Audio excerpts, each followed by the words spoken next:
Olá, bom dia, boa tarde, boa noite. O meu nome é Larissa Guimarães e, junto com o Amarildo Ferreira Júnior, conversaremos sobre cultura na era digital, que é um tema inserido no núcleo de mapeamento da fronteira digital, o FrontD.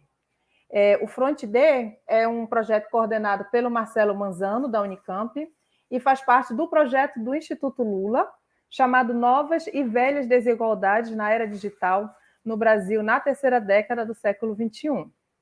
E para essa conversa, a gente vai ter como ponto de partida o Boletim 2, intitulado Tecnologias Digitais, Cultura e Pandemia, Fronteiras e Desigualdades, que foi lançado em maio pelo Instituto Lula, né?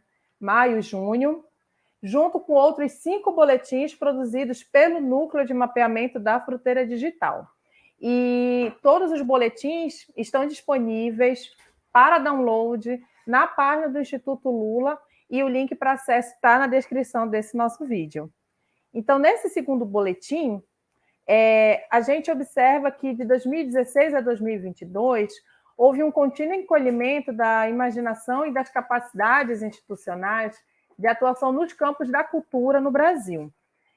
Em seu lugar, a gente observou que passa a ser intensificado um incentivo neoliberal à concorrência para a solução dos nossos problemas e uma espécie de dogmatismo fiscal, cujo resultado acabou sendo a emenda constitucional do teto dos gastos públicos, promulgada em dezembro de 2016. Então, diante da quarentena estabelecida como medida preventiva já no contexto da pandemia de Covid-19, a gente percebeu que ficou mais evidente que o processo, esse dito processo de modernização, não garantiu, não garante e provavelmente não garantirá igualdade de acesso e participação. Assim, a possibilidade de gerar mais exclusão digital de corpos e territórios que já são historicamente minorizados e que é um processo que, infelizmente, aprofunda as desigualdades pré-existentes. Então, a gente está tentando realizar um diálogo no sentido de pautar agendas propositivas com alternativas para o uso das tecnologias digitais, que considerem as gestões e as especificidades, as filigranas locais, trazendo à tona, trazendo para a perspectiva capacidades emancipadoras da sociedade, diante, inclusive, de contextos de avanço do avanço corporativo de setores privados que buscam monopolizar o meio digital. Então, em meio a tudo isso, as questões das culturas, se vistas a partir da multiplicidade de valores, das diversas formas de conceber o mundo, das formas de existir de diferentes pessoas e grupos sociais, isso tem permitido a gente refletir alternativas em relação ao lugar de onde se está se falando e ao que se deseja que venha a ser, descobrindo, então, multiplicidades de futuros tecnológicos e que se oferecem para a construção de outras formas de vida social, de vida política, de ética e estética também, né? Então, sem me demorar muito, porque a ideia é que a gente dialogue com os nossos convidados, a gente está aqui com a Verônica Dias Rocha. Ela é atriz e produtora cultural, pesquisadora na área de políticas culturais, com mestrado pelo Programa de Pós-Graduação em Políticas Públicas e Formação Humana da UERJ, da Universidade do Estado do Rio de Janeiro. É também especialista em administração pública pelo CEPERJ e em gestão cultural pelo SENAC. A Verônica dirigiu, atuou e produziu trabalhos de teatro, dança e performance. Ela ministrou oficinas de produção cultural, orientou inúmeros projetos desenvolvidos em comunidades.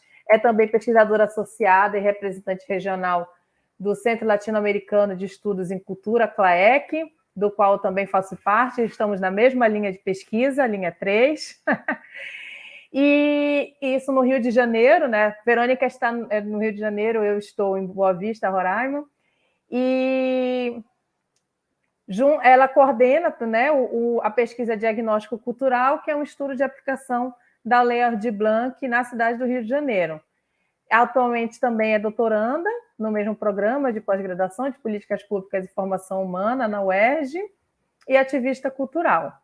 E também conosco, né, mais uma, muito obrigada, Verônica, por aceitar estar com a gente nessa conversa, nesse diálogo. Junto com a gente também está aqui o Dagoberto Luiz Ventura Mota, o mestre Caimbé, que nasceu em 24 de novembro de 1966, em Teresina, no Piauí. É filho da Maria Mercedes Ventura Mota e do Benedito Pereira da Mota. Possui formação acadêmica de bacharelado em Segurança Pública pela Universidade Estadual de Roraima, UE, em 2008, e licenciatura em Educação Física pelo Instituto Federal de Educação, Ciência e Tecnologia de Roraima, o IFRR, em 2013. O mestre Caimbé se mudou para cá, para Boa Vista, Roraima, em maio de 1987, para trabalhar com telefonia e, paralelamente, começou a desenvolver um trabalho de capoeira, vindo a criar o grupo Raízes Brasileira. Após anos ininterruptos de prática e trabalho dentro da capoeira, o mestre Caimbé teve a honra de se formar mestre em capoeira, recebendo a corda vermelha em 12 de dezembro de 2009, em Teresina, no Piauí, no evento Mestre Bob 30 anos, Luta, Sabedoria e Honra. O mestre Caimbé também é membro do Comitê Gestor de Salvaguarda da Capoeira de Roraima desde 2012 e é vice-presidente de Comunicação e Marketing da Federação Roraimense de Capoeira, FERCAP. Muito obrigada. A gente agradece a presença dos dois por aceitarem conversar conosco e com o Instituto Lula sobre a temática proposta pelo Front B, sobre a qual temos nos debruçado, né, eu e o Amarildo, nos últimos meses. Então, a gente queria lançar como ponto de partida, né, focar, digamos assim, na participação social e nas potencialidades de meios transformadores para garantir aos sujeitos culturais a participação na construção das políticas culturais e da democracia digital. Então, Amarildo?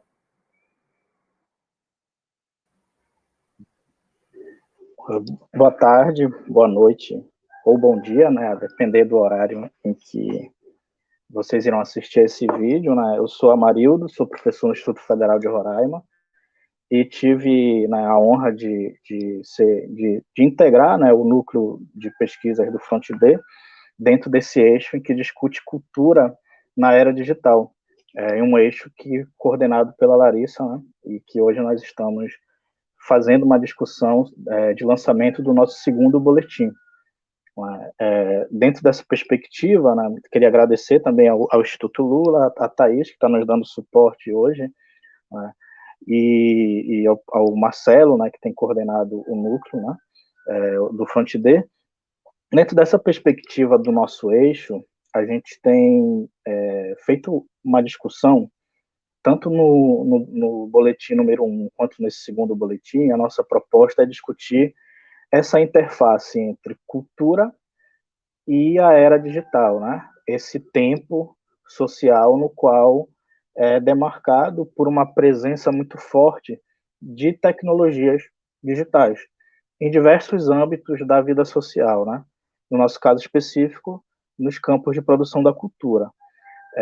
No desenvolver das nossas discussões dentro do Núcleo Front D, nós percebemos uma necessidade de fazer uma reorientação de algumas concepções relacionadas à cultura e relacionadas às tecnologias digitais. De reorientar, mas também de dar um olhar para um momento em que o país, em que o Brasil viveu uma discussão muito pungente dentro da área da cultura, né? Que foi especialmente ali durante o período em que o Gilberto Gil era ministro da Cultura, e especialmente dentro da área do que foi cunhado naquele momento como cultura digital, né? Que é essa interface da cultura com essas tecnologias digitais. Mas ao nos debruçarmos sobre isso, né, a partir, inclusive, dos fatos que decorreram, sobretudo a partir de 2016, né, com o golpe de 2016, nós verificamos a necessidade de fazer essa reorientação, né, dessa concepção, a partir do que nós estamos pontuando, ainda estamos amadurecendo, né, nas nossas discussões, o que seriam dois movimentos síncronos, dois movimentos a serem realizados de forma em conjunta, né? De forma conjunta, que seria um movimento direcionado a uma ecologia política, tanto da cultura quanto do uso das tecnologias digitais e, obviamente, das tecnologias digitais em sua relação com a cultura, e o outro movimento seria uma economia política voltada também para a cultura e, no caso, para a relação das tecnologias digitais com a cultura. A partir dessa discussão, desse núcleo de discussão, que nós percebemos e que está muito forte nesse segundo boletim, nós lemos alguns trabalhos, seu, Verônica, no caso da sua pesquisa lá, né, sobre o diagnóstico cultural, que está fazendo, né, um estudo da aplicação da Lei Aldir Blanc na cidade do Rio de Janeiro, né, e que busca entender exatamente os impactos da pandemia sobre o setor cultural, né, essa sua pesquisa, e as políticas para o enfrentamento desses impactos, desses efeitos, né, que nós vimos a partir de 2020. E tomando como foco, no caso, a Lei Aldir Blanc, né, no âmbito do município do Rio de Janeiro. E aí nós entendemos que, nos pareceu que esse seu trabalho, ele aborda elementos muito interessantes relacionados a esses dois movimentos que nós situamos, né? Tanto o movimento de uma ecologia política, que é uma busca de situar a cultura a partir das suas localidades e do uso das tecnologias nessas localidades, quanto da economia política. E aí nós queríamos, por conta disso, que você nos contasse, nos falasse um pouco sobre essa sua pesquisa, sobre esse levantamento, para que depois a gente possa trazer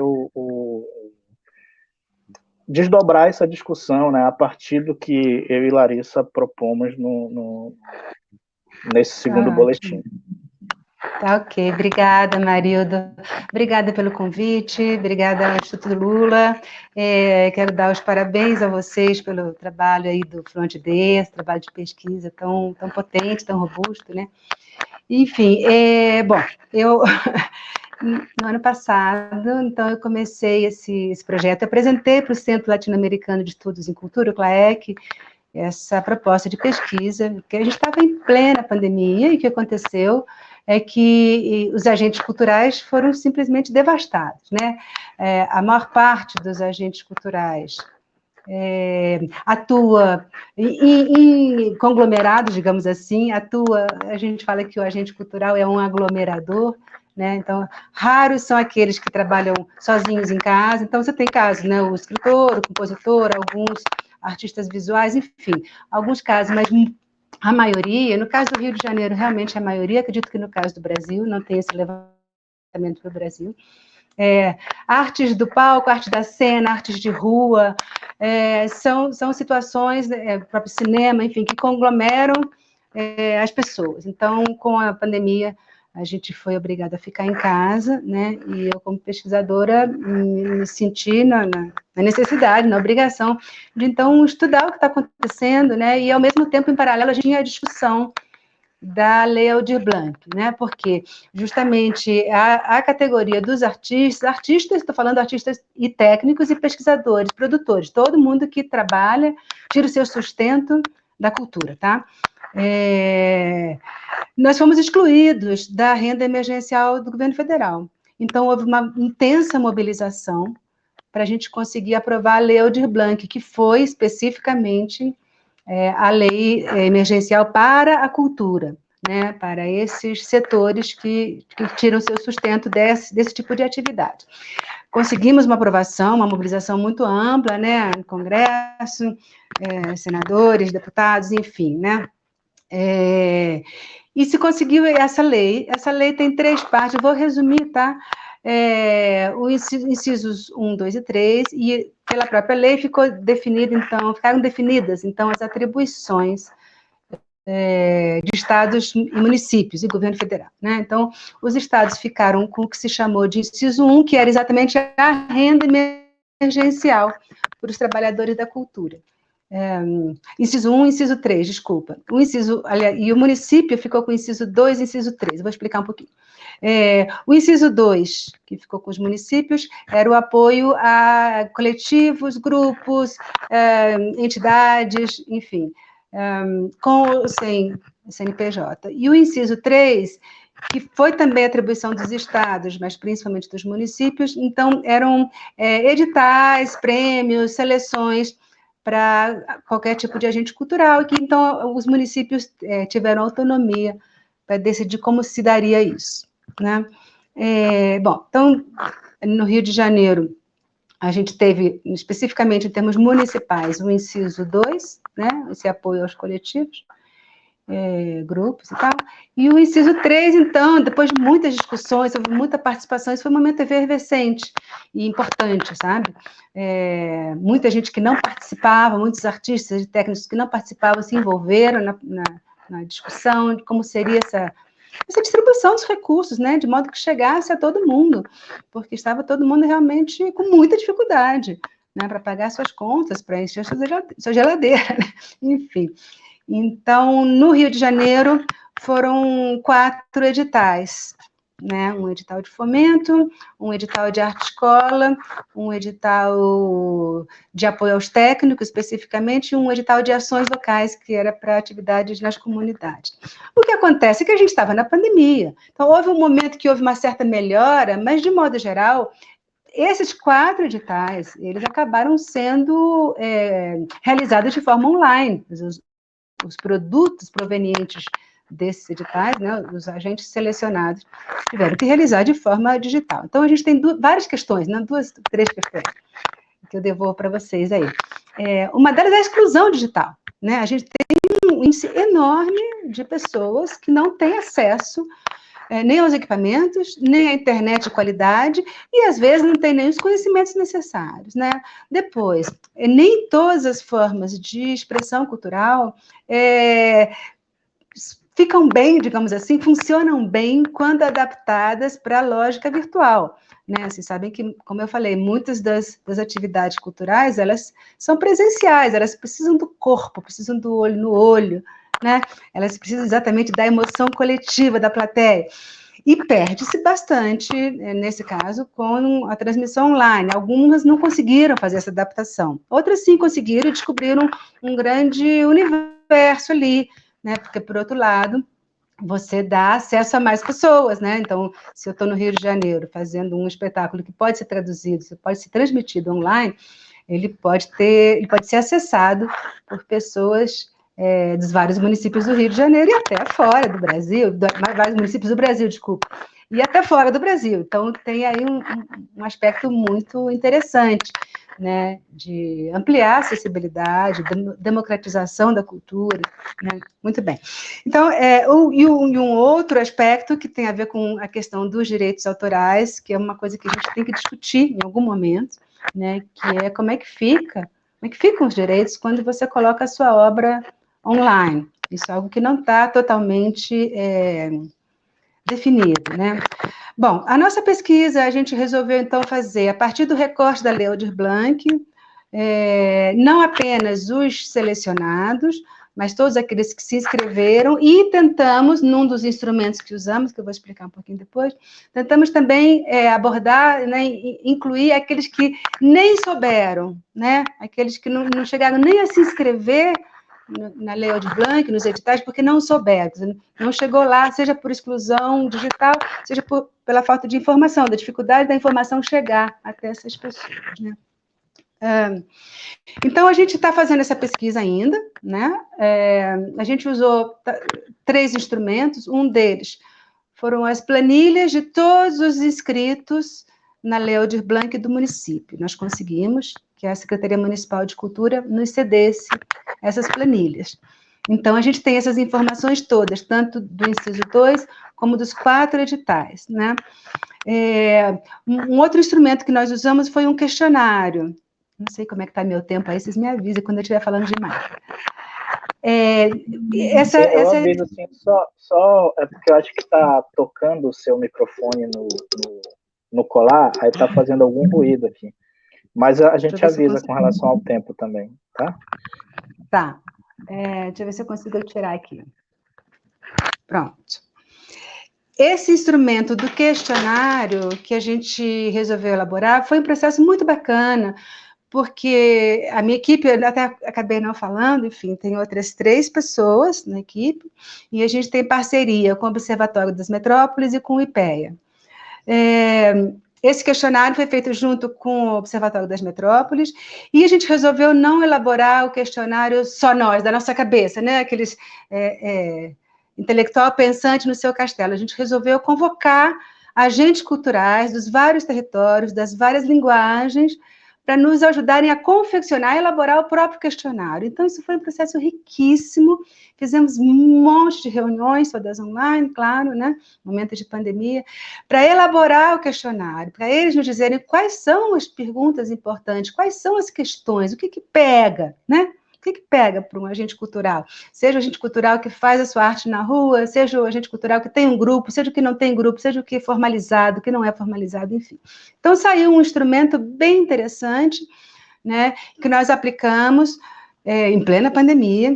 Tivemos um retorno muito bacana, né, um retorno bem diversificado. Não é um censo, não tinha pretensão de ser um censo cultural, né, mas houve uma amostra muito representativa, né, das várias linguagens, dos vários grupos sociais, dos vários bairros da cidade. Então, a gente está no processo de analisar agora esses resultados. O boletim que nós publicamos foi referente ao inciso 2, um primeiro boletim que a gente publicou.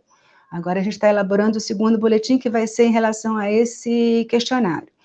E o terceiro instrumento que a gente utilizou foram entrevistas. Nós escolhemos, aí foi uma escolha nossa mesmo, né? Nós escolhemos 16 pessoas, 16 agentes culturais, que a gente considerou que poderiam nos dar respostas interessantes e representativas entre gestores, gestores públicos e gestores privados, uma pessoa com deficiência, uma pessoa ligada a rodas de samba, uma pessoa ligada à preservação e restauração, enfim, bem variado, pessoas do funk, enfim, de linguagens bastante variadas, para garantir que a gente tivesse essas pessoas, porque vai que no questionário a gente não conseguisse, né? Então, a gente escolheu essas pessoas, pessoas que têm um trabalho forte, enfim, na cidade, e fizemos essas entrevistas abertas, né, com um roteiro, mas com respostas abertas. Essas a gente não analisou ainda não, né? Então, basicamente é isso. Nesse processo, a gente vai publicando as respostas, a gente pretende, no final, fazer um seminário em que se discutam esses resultados, porque estão em discussão 2 outras leis, né? A Lei Aldir Blanc II e a Lei Paulo Gustavo. Então, o que a gente conseguir aprender com essa experiência, com essa nossa pesquisa, né, da Lei Aldir Blanc I, vai ser importante, vai ser bacana para a gente ter um aprimoramento, tanto dos instrumentos, como desses recursos chegarem a mais agentes, né, mais bem distribuídos territorialmente, enfim, né, ampliar esse acesso e aprofundar a democracia. É isso. Obrigado, Verônica. Eu passo para a Larissa, que eu acho que a Larissa vai fazer tem uma questão direcionada para o mestre Caimbé, e aí depois a gente abre um pouco a discussão a partir das falas de vocês dois. Também na verdade, a pergunta para o mestre Caimbé também vai bem nessa linha da Lei Aldir Blanc, né, da LAB, que foi uma lei aprovada em junho de 2020, né? A gente estava num contexto pandêmico bem difícil, com falecimento, inclusive, com o falecimento da Aldir Blanc, que pela Covid, né, cometido pela Covid, e, infelizmente, a gente enfrentou-se problemas na implementação da lei. Tardou em vários locais, tardou muito, desde a aprovação, era um contexto emergencial. Então, emergência pede urgência, precisa se implementar, a prova se implementa-se. Então, em vários locais, houve demora nesse processo de implementação, de elaboração, de publicação dos editais, e, enfim, né? Mas a LAB aconteceu, foi uma lei que aconteceu, e, mestre, a LAB, a gente compreende ela como uma forma de fazer a economia criativa girar, né? Foi uma forma, foi uma medida governamental, mas que foi impulsionada exatamente por esses setores culturais, por esses agentes culturais, que se não fossem eles, provavelmente a lei não teria sido promulgada, né? E que foi esse contexto dos produtores culturais utilizando, a utilizar essas redes, né, de internet como um meio de trabalho também. Entretanto, a gente compreende, como a Verônica colocou, que há entraves quanto a esse processo de digitalização, esse processo de inclusão, esse processo de digitalização de um processo produtivo, né? Especialmente porque a maior parte, a gente coloca isso, inclusive no boletim 1, da população enfrenta problemas, desafios gigantes em relação à conectividade.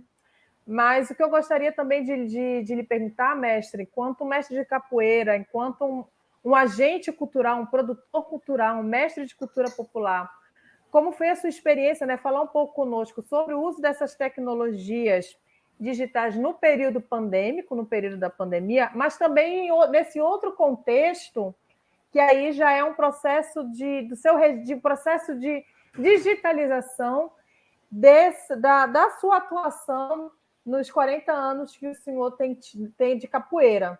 Então, a gente também tem esse processo de digitalização de acervos que a gente está acompanhando, e eu gostaria que o senhor falasse também um pouco, comentasse um pouco conosco, em que contexto esse se insere também, por que esse processo de digitalização desse material, de disponibilização em plataformas, mídias digitais, e conversar um pouco com a gente nesse sentido. Bom, primeiro agradecer, né? Saudações a todos. Bom dia, boa tarde, boa noite, dependendo do horário. Obrigado pelo convite. E vamos começar pontuando o acesso pela Lei Aldir Blanc, né? Vamos começar por aí. Porque eu lembro que no começo, quando eu falo a gente, é porque tem todo um coletivo da capoeira, né? A gente tentou mobilizar o máximo de pessoas para que pudesse participar.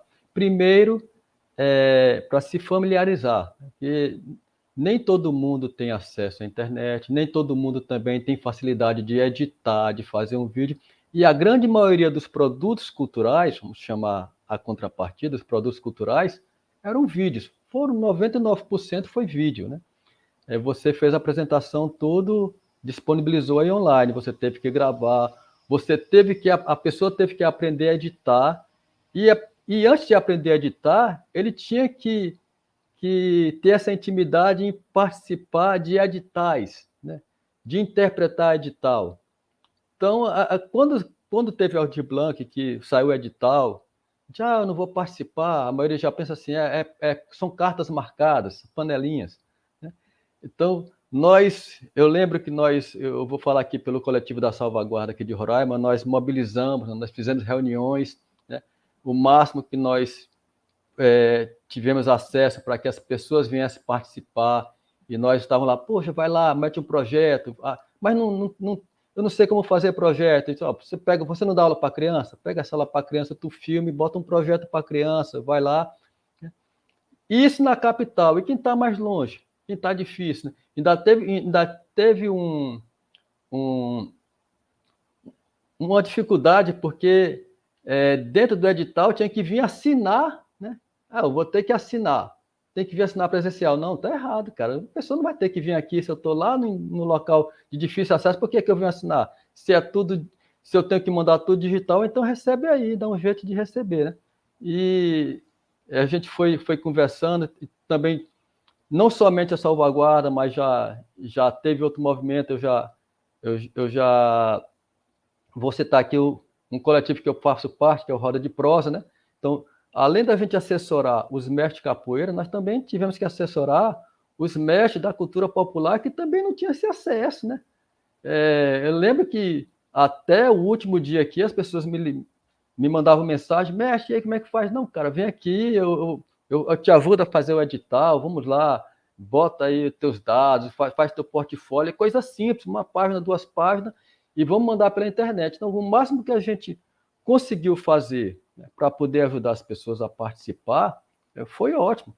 E depois o resultado foi interessante porque, abrindo aspas aqui para capoeira, nós conseguimos aí aprovar aí em torno de 30 a 40 projetos com capoeira, né? As pessoas que estavam ali sem poder dar aula, sem ter acesso a alguma coisa, é um recurso que você pode movimentar, você pode investir no seu próprio espaço de capoeira, você pode...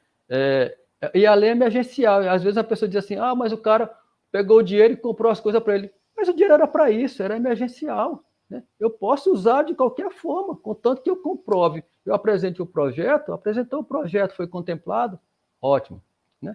E mesmo assim, nós tivemos alguns projetos que não foram aprovados por particularidade. O cara, em vez de escrever o projeto dele no lote 7, escreveu no lote 8, numa categoria A, escreveu numa categoria B. Então, são coisinhas que davam para ser corrigida, né?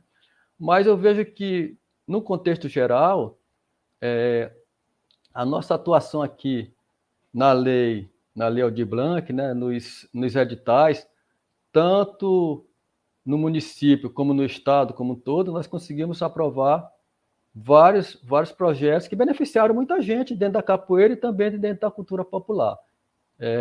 Mas a gente percebe que há uma dificuldade, né? Existe essa dificuldade porque nem todo mundo tem acesso, nem todo mundo está familiarizado com isso, de chegar e fazer.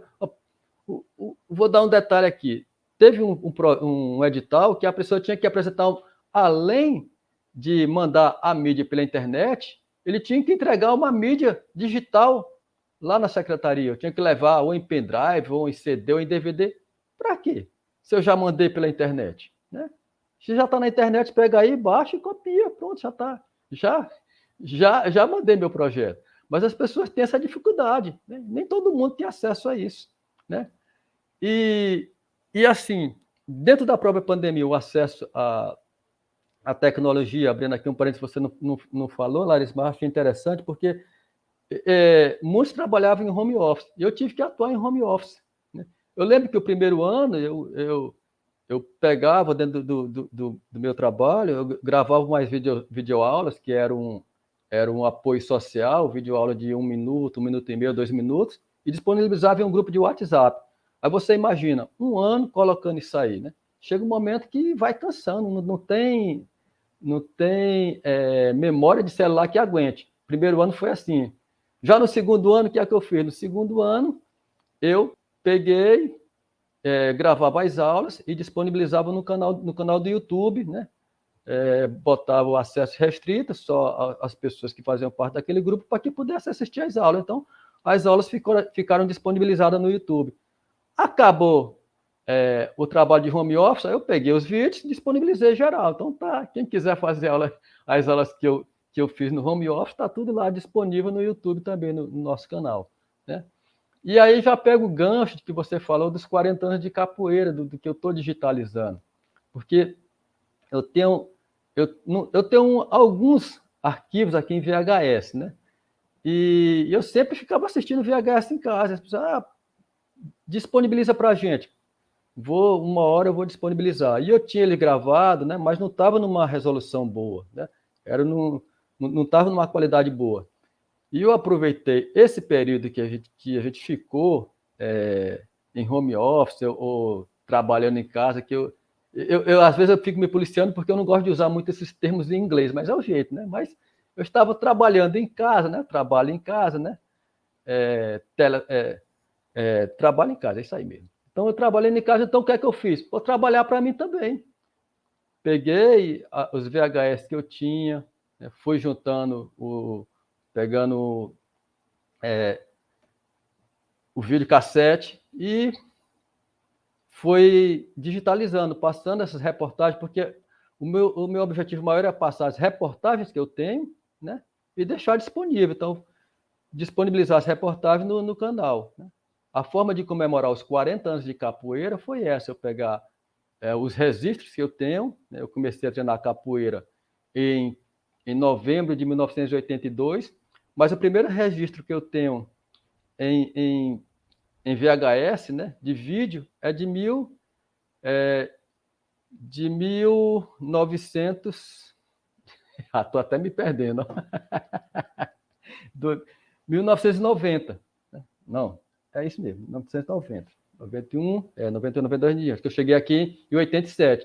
Então, eu só vou ter registro aí de 90 para frente. Então, peguei esses registros aí, estou disponibilizando também, né? Além das reportagens, eu boto apresentações de capoeira, eventos, né? O primeiro batizado, interessante que dentro desses arquivos que nós já disponibilizamos, está aí o primeiro batizado de capoeira que foi feito aqui no estado. Não posso afirmar que seja o primeiro, mas foi o primeiro nesses formatos que todo mundo utiliza, né? E o interessante desse batizado, né, para quem não conhece o que é batizado de capoeira, é um evento onde nós apresentamos novos alunos para a comunidade da capoeira, né? Entregamos uma graduação, ele mostra que ele aprendeu no transcorrer do treinamento, né? E esse evento, ele não foi feito por um único grupo, né? Então, esse evento nós fizemos em 1993, né? Em 11 de julho de 1993, mas foi em equipe. Foi eu, juntamente com o mestre Renato, do Grupo Senzala. Nós fizemos o primeiro batizado de capoeira no estado. Eu trouxe meu professor na época, né? O professor Bob, hoje mestre Bob. O Renato trouxe o professor Amiduim, hoje mestre Amiduim. E a partir dali a capoeira no estado foi crescendo, né? Então foi o primeiro grande evento que a gente pode afirmar assim. E depois daí os eventos foram acontecendo, né? Os grupos foram surgindo, foi ramificando, do meu grupo foram surgindo outro grupo, do grupo do Renato foram surgindo outro grupo, e hoje nós temos aqui no estado, da última vez que eu contei, nós temos 22 grupos de capoeira. De repente já pode ter surgido mais outro aí, mas o fato de digitalizar os arquivos se deu por conta disso aí, viu, Larissa? Que as pessoas às vezes pediam que eu compartilhasse, não, mas ainda não está legal essa qualidade aqui, então comprei um equipamento melhor, estou digitalizando, estou recuperando, e por conta disso já queimei uns 4 videocassete aí, estou sempre comprando videocassete para poder recuperar as fitas, porque ainda tem muita coisa para digitalizar, né? Porque nesses 40 anos eu consegui gravar muita coisa, né? E o mais interessante é que, a partir dos anos 2000, que é justamente quando começa assim a tecnologia, você já tem um acesso melhor, que já vem CD, já vem DVD, eu percebo que eu tenho pouco registro.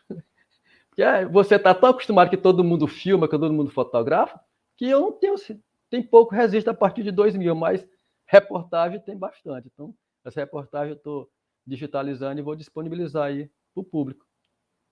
É isso. Deu para responder, Larissa? Com certeza, foi ótimo. Obrigada, mestre. Vou passar aqui para o Amarildo fazer os comentários. Logo em seguida eu faço também os breves comentários e a gente devolve para vocês encerrar, para a gente encerrar esse momento. Devolve para os convidados, né, fazerem as falas finais. Então, obrigado, Larissa. Obrigado, mestre Caimbé. Obrigado, Verônica. É bem interessante essas perspectivas. Eu acho que elas dialogam bastante com o que a gente levantou nos 2 boletins, e, sobretudo, nesse segundo, que já vai abordar, né, o contexto da pandemia, né? No primeiro, a gente aborda a partir de 2016 até 2019, né? Pré-pandemia. E nesse segundo, a gente já aborda 2019, pegando já a pandemia, né, e 2020, 2021. O que a gente percebeu nesses levantamentos. O que a Larissa até já comentou na apresentação dela, no início da apresentação, que houve um encolhimento, né, de capacidades institucionais voltadas para a cultura nesses últimos 5 anos, a partir de 2016. Houve um encolhimento dessas capacidades até por conta de rebaixamento de algumas instâncias que nós tínhamos, como, por exemplo, o Ministério da Cultura, né, que se transforma numa secretaria e tal. E isso vai fazer com que nós, quando vamos nos deparar enquanto país diante do contexto da pandemia, a gente não consiga dar uma resposta que seja um pouco melhor, né, da que teve. E isso não apenas na cultura, mas especificamente na cultura aqui para a gente, né? Então esse é o grande desafio. Por quê? Porque a gente sabe que veio-se pensando em algumas construções de instituições, veio-se pensando dentro de uma discussão mais ampla, dentro de um sistema nacional de cultura, que essas discussões elas acabaram sendo atacadas, inclusive, né, a partir de 2016. E isso, na perspectiva das localidades, dos territórios, isso acaba fazendo com que não se tenha uma rápida resposta. Eu acho que foi o que a gente percebeu de uma forma muito mais ampla na implementação da Lei Aldir Blanc, né? Portanto, a gente entende uma necessidade, eu acho que é um pouco essa provocação do boletim, de pensarmos, né, em novas agendas em que vão trazer essa questão da tecnologia, visando atender ou abrir diversas possibilidades de desenvolvimento de uma cultura como bem público, né? Que aí eu pego a provocação que a Verônica trouxe, que traz outros elementos. Ao se pensar essa cultura como bem público, né?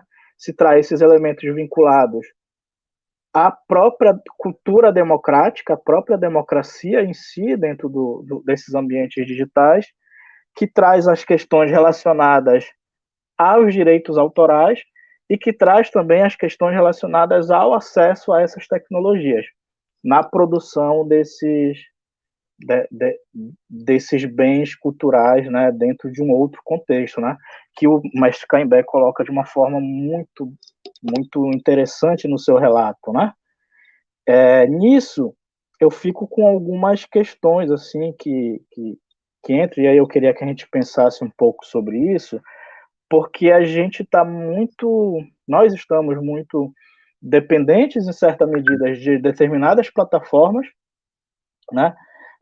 Que são plataformas que elas aparentam nivelar, aparentam ser mais participativas, mas só que nós não dominamos alguns mecanismos que estão por trás do funcionamento delas, e elas acabam, às vezes, direcionando muito a forma de se pensar e de se produzir esse tipo de cultura, né?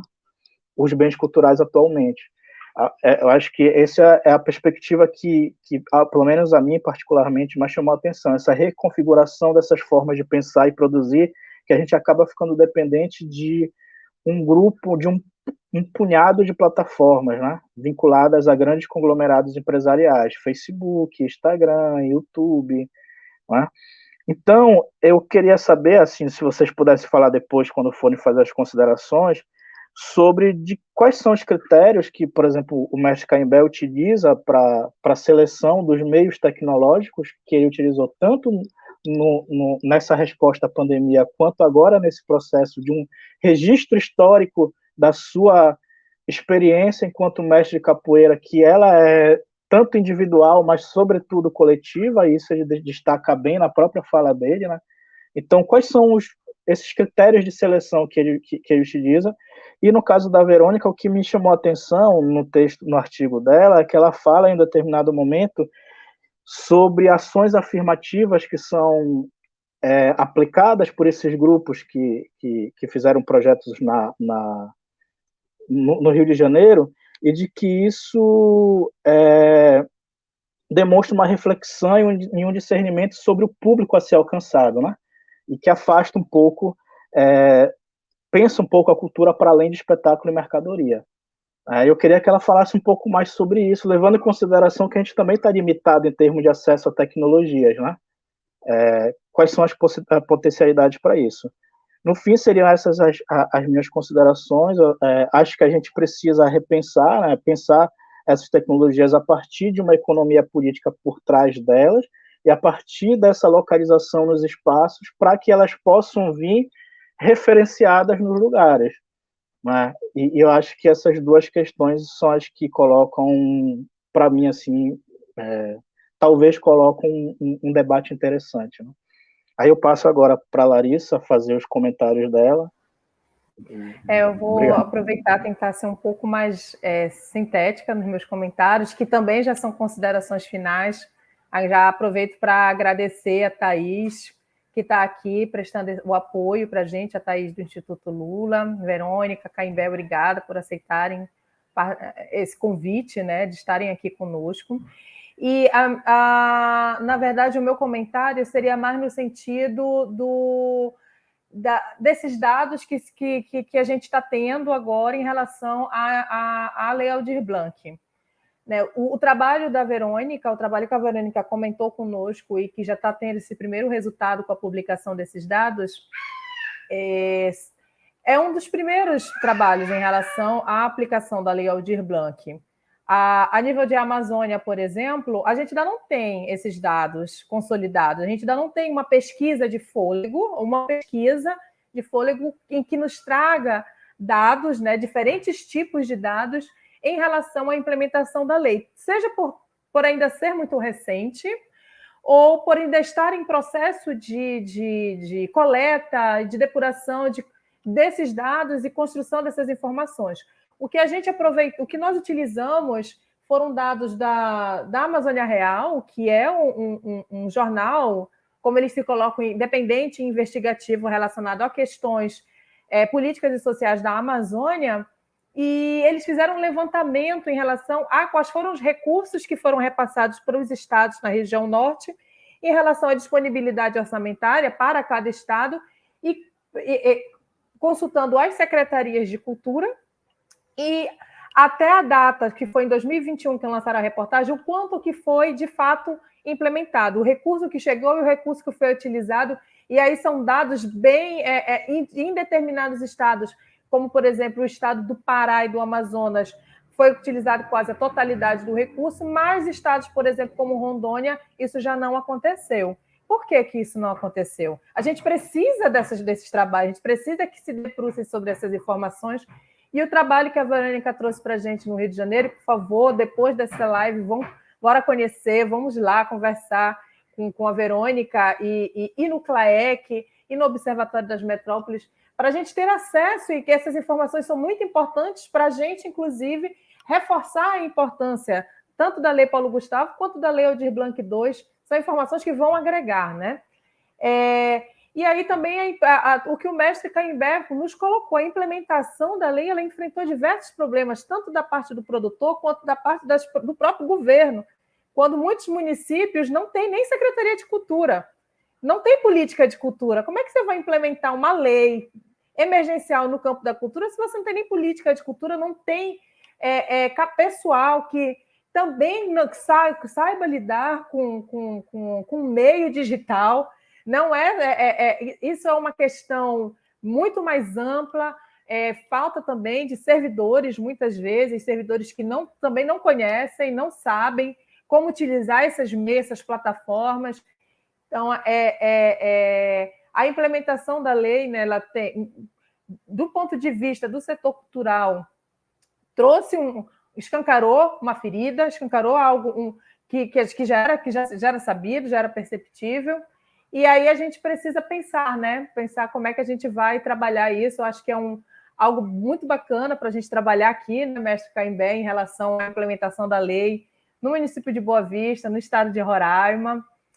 E eu não vou deixar perguntas, mas deixo aberto para vocês também realizarem comentários naquilo que acharem que gostariam de falar, que não teve oportunidade, mas no seu momento. E, novamente, agradecer quem está acompanhando a gente aqui no canal do Instituto Lula e agradecer a vocês por por todo esse aprendizado que a gente está tendo nesse momento. Passo a palavra, acho que é na ordem, pode ser Verônica e Caimbé? Tudo bem? Então, pronto.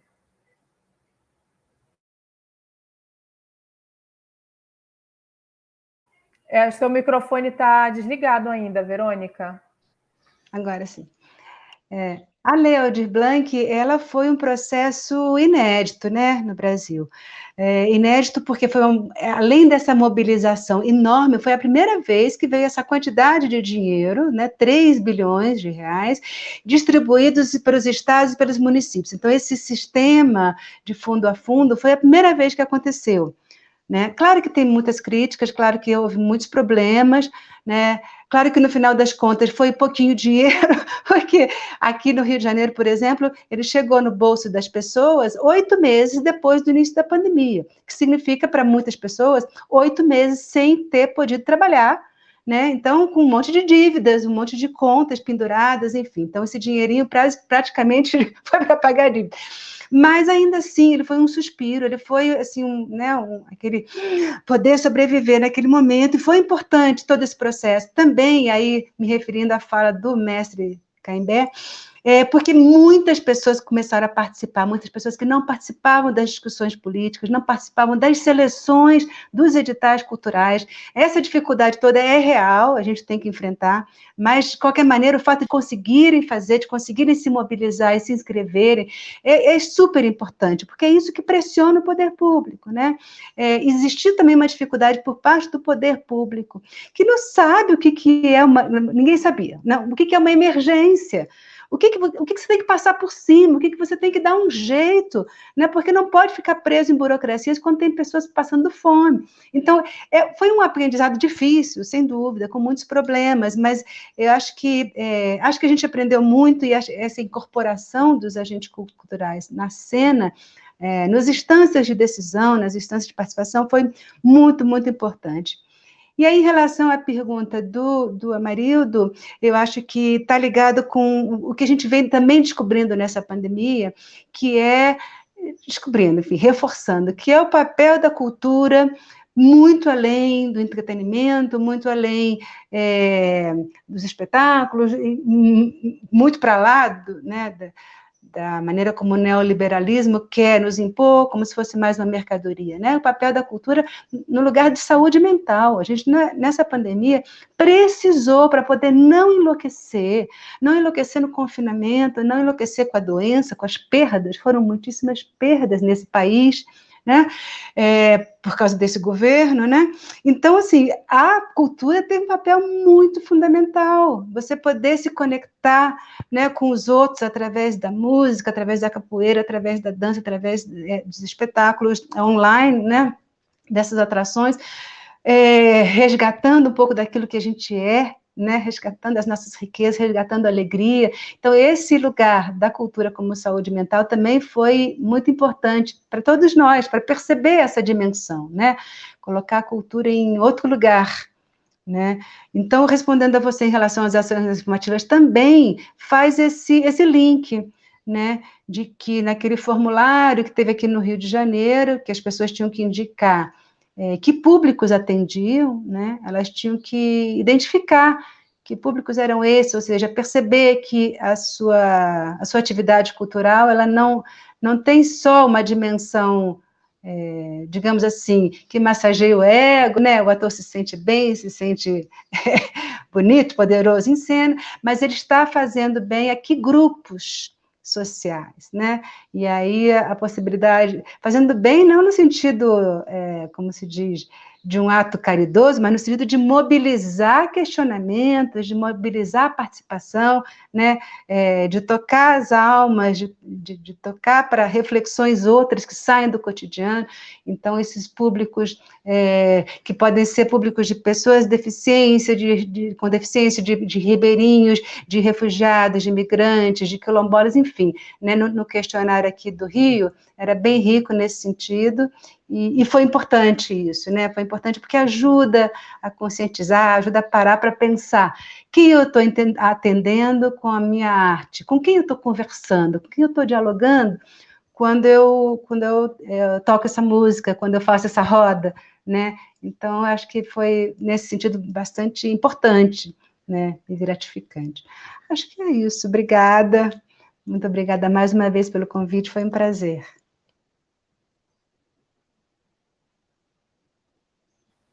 Então, vamos lá. Começando com a sua pergunta, Marildo, qual o critério? Vou ser bem breve, né? O critério é onde eu possa socializar. Para você ter uma ideia, eu estava fora de rede social, né? Eu usava somente o WhatsApp. No período da pandemia que eu recebi um convite para o Instagram e comecei ali a socializar e daí foi. Porque, assim, na maioria das vezes as pessoas... Por que eu saí das redes? Porque as pessoas não entendem que a rede social é para socializar. Então, a partir do momento que eu começar a discutir, começa a brigar, meu amigo, eu saio. Eu saio de grupo de WhatsApp, começa a brigar muito, então o que é que eu estou fazendo ali? Eu quero socializar, então a ideia é essa. O meu critério é que socialize. Por isso que eu estou disponibilizando os vídeos no YouTube, que o YouTube é um canal de vídeo muito mais fácil de acesso, né? Você pode ver no seu celular, você pode ver na sua televisão, quase a maioria hoje em dia tem acesso a esse canal e ele, de certa forma, ainda é gratuito, né? Às vezes bota ali umas propagandas, mas ainda é gratuito. Então, o critério é esse, que seja de fácil acesso. Por isso que é para socializar. E pegando nessa questão da lei, né, dos editais, onde a gente pode se apropriar, a Verônica tocou num ponto importante, que teve muitas pessoas que foram pela primeira vez participar daquilo ali, né? E eles tiveram acesso a isso. E outros puderam até ver assim, cara, o meu trabalho foi remunerado de certa forma, agora, vamos dizer assim, não merecido, mas não que seja daquele valor, que tem que ser muito mais, mas que foi... O cara, às vezes, nem recebia aquele valor pelo trabalho dele, pelo projeto dele, pelo que ele faz. Então, poxa, cara, o trabalho que eu faço, ele merece ser pago nesse valor mesmo. Eu estou sendo reconhecido. Então, a lei, esses editais, foi emergencial, mas aí sim, Larissa, ele tem que ficar direto, tem que encontrar uma forma de facilitar para que o artista seja reconhecido e leve cada vez mais a cultura a todo canto desse país, né? Ele possa poder levar o conhecimento dele, a arte dele. E ele pode levar de várias formas. Eu posso levar através de vídeo onde eu não vou conseguir chegar, mas ao mesmo tempo ele passa a ser conhecido, e alguém que viu o trabalho dele num vídeo, contrate ele para ir lá fazer a apresentação, né, nesse local.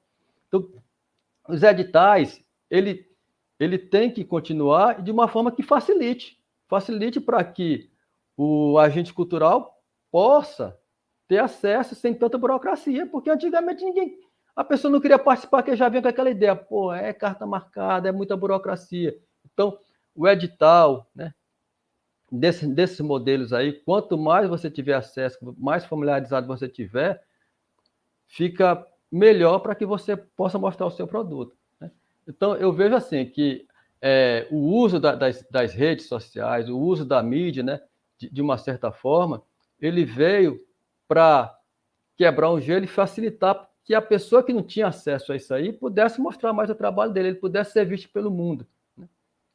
A pessoa pudesse conhecer que um artista que está lá, vamos falar aqui do nossa localidade, a pessoa que está dando aula de capoeira lá no Caroebe, lá em São João da Baliza, o mundo todo possa ver, né? E eu falo de capoeira, mas pode ser qualquer outra manifestação, né? Pode ser um repentista, pode ser qualquer outra atividade.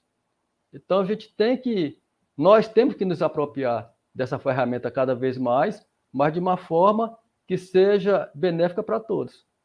É isso. Tá certo, então. Muito obrigada novamente, mestre Caimbé. Muito obrigada, Verônica, a Marildo, Thaís, que está nos bastidores, a todo mundo que faz parte do Front D, ao coordenador do projeto, Marcelo Manzano. E, enfim, né? Bom, é isso. Vamos encerrar. A gente encerra aqui com muito aprendizado e continuando os trabalhos, o diálogo. E, por favor, acessem o nosso boletim, o boletim dos demais colegas.